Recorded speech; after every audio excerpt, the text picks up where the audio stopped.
आज मी माशाचं कालवण बनवणार आहे। त्यासाठी बेडगी मिरची, धणे, तेरफळं घेतलेली आहेत। ती मी अर्ध्या तासासाठी भिजत घालून ठेवलेली आहेत।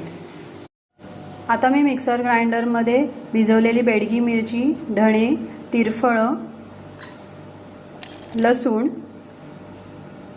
कांदा,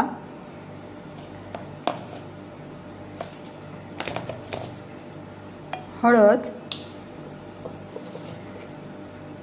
मिरची पूड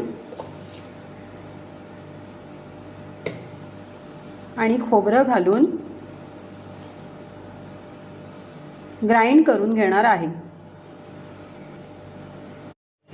भांड्यामध्ये तेल गरम करून घेतलेलं आहे। त्यामध्ये मी लसूण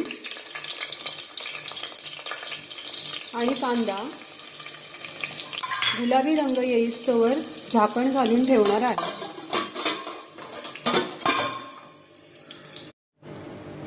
आता मी झाकण काढून घेतलेलं आहे आणि त्यामध्ये वाटप आणि माशाच्या फोडी घालून घेतलेल्या आहेत।